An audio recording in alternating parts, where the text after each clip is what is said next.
आज ग्रामर में fill in the blanks और डू एज डायरेक्टेड की बात करेंगे।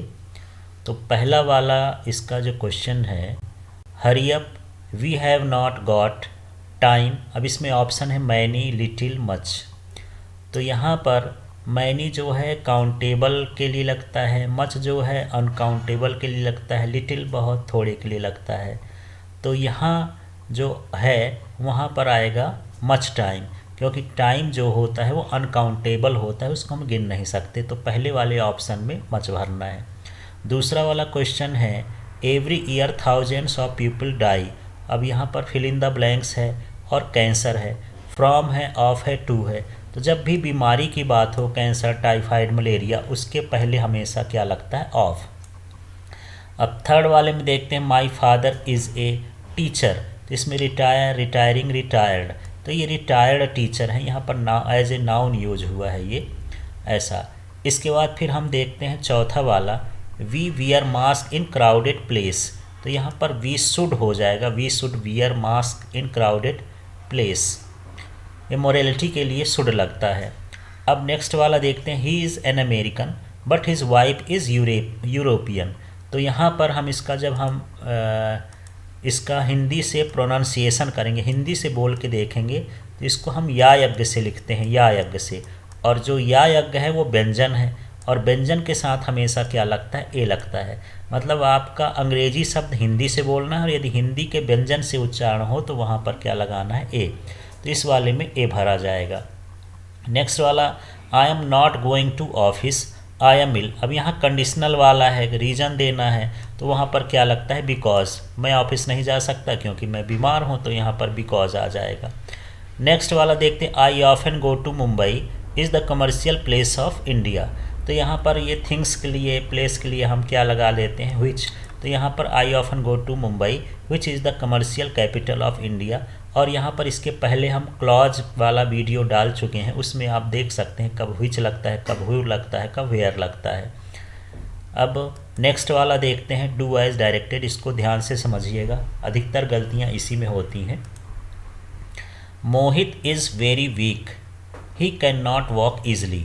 और जो इसका question, combine the sentence using so that. तो ये सिंपल सा होता है, जहाँ इस सेंटेंस में वेरी लिखा होता है, वेरी को हटा देना है, उसकी जगह पर क्या लिखना है, सो। और दूसरा जहाँ पर ये फुल स्टॉप है, उसकी जगह दैट लिखना होता है, और बाकी पूरा सेंटेंस उतार देते हैं। जैसे मोहित इज, अब यहाँ वेरी लिखा था तो लिख दिए सो।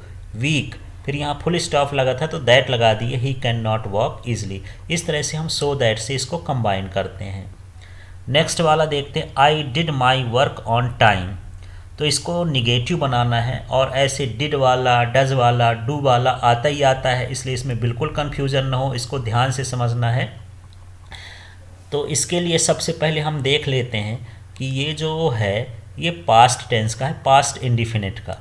और पास्ट इंडिफिनिट का जो स्ट्रक्चर होता है निगेटिव का, ये होता है। और स्ट्रक्चर और सेंटेंस का एक वीडियो बढ़िया सा उसमें पड़ा है पूरा, आप उसको देखिए स्ट्रक्चर को बड़े आसानी से। यदि ये बन गया तो कभी भी आप निगेटिव पॉजिटिव कुछ भी बना सकते हैं सेंटेंस को। तो देखते हैं सेंटेंस में क्या पैटर्न है। पहले तो सब्जेक्ट होता है, तो यहाँ पर देख लेते हैं, सब्जेक्ट हो गया आई। फिर इसके बाद यहाँ पर क्या लगाते हैं, डिड, तो ये लिख दिए डिड। फिर इसके बाद इसमें क्या लगाते हैं, नॉट, तो यहाँ लगा देते हैं नॉट। और यहाँ पर वर्ब का फर्स्ट फॉर्म, तो ये जो डिड लिखा है, डिड का फर्स्ट फॉर्म क्या होता है, डू। फिर इसके बाद माई वर्क ऑन टाइम। जो ज़्यादा गलती होती है यहाँ पर कर देते हैं कि डिड के बाद नॉट लगाए और फिर इसको छोड़ दिए, गलत है। डिड नॉट के बाद हमारे पास क्या हो जाएगा, डू। इस पैटर्न में हमको चलना है, तो ये सब सही रहेगा।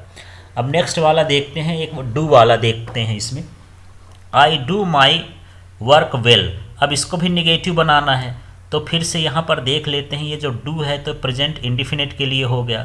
अब प्रेजेंट इंडिफिनिट का जो स्ट्रक्चर होता है ये होता है, इसको देख लेते हैं, सब्जेक्ट, फिर डू, फिर नॉट, फिर वर्ब का फर्स्ट फॉर्म, फिर ऑब्जेक्ट। तो चलिए इस स्ट्रक्चर से इसको मैच करते हैं। तो यहाँ पर आई है, आई ये सब्जेक्ट हो गया। इसके बाद डू लगाना है, ये डू लगा है। इसके बाद नॉट लगाना है, फिर नॉट लगा है। इसके बाद यहाँ पर वर्ब का फर्स्ट फॉर्म, तो वर्ब का फर्स्ट फॉर्म डू है, तो यहाँ पर डू लगाना है। और इसके बाद यहाँ माई वर्क वेल हो जाएगा। तो इस तरह से इसमें भी नॉट डू डू के बाद नॉट डू लगा है, डिड के बाद भी क्या लगा है, नॉट डू। ये स्पेशल हैं, इनको अच्छे से देख लेना है। फिर इसका फोर्थ वाला देखते हैं, he does his work daily, change into negative.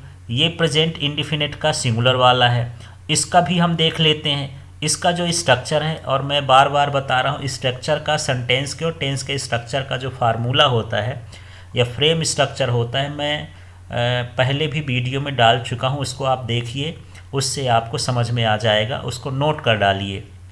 फिर से इसके फार्मूले को फॉलो करते हैं। तो यहाँ सबसे पहले क्या होना चाहिए, सब्जेक्ट। सब्जेक्ट क्या हो गया, ही। फिर आगे इस फार्मूले में क्या है, डज, तो यहाँ पर हम लगा दिए डज। इसके बाद फार्मूले में क्या होता है, नॉट, फिर हम लगा दिए यहाँ पर नॉट। इसके बाद वर्ब का फर्स्ट फॉर्म, तो ये जो डज है इसका फर्स्ट फॉर्म जो होता है या डू से बनता है डज, तो यहाँ पर डू हो गया और बाकी सारी चीज़ें यही। इसमें भी नॉट डू लग गया। तो कुल मिला के यदि डिड वाले डू वाले हम देखें तो इसमें नॉट डू, इसमें भी लगा है नॉट डू, इसमें भी लगा है नॉट डू। इस चीज़ को ध्यान रखना है। बाकी तो पूरा सेंटेंस ही डज, इसके बाद नॉट डू, फिर पूरा आई डू, फिर इसके बाद नॉट डू, फिर पूरा, फिर आई डिड, फिर उसके आगे नॉट डू, फिर पूरा। इस तरह से हमको इनको चेंज करना है निगेटिव को। अब नेक्स्ट वाला देखते हैं, फोर्थ नंबर का, फिफ्थ नंबर का, Amit at all the sweets. अब हम इसको क्या बनाएंगे, इंट्रोगेटिव। तो इंट्रोगेटिव के लिए क्या स्ट्रक्चर होता है, सबसे पहले हम इसका स्ट्रक्चर जान लें, तब आपको ये बनाना आसान हो जाएगा।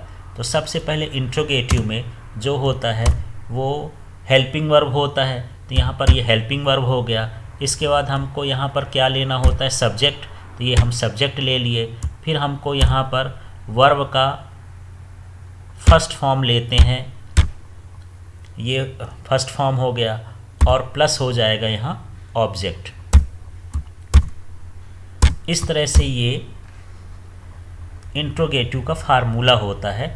लेकिन यहाँ पर जब हम उसका बनाएंगे, क्या कहना चाहिए, सिंपल पास्ट का, तो उसके सामने क्या लगता है, डिड लगता है।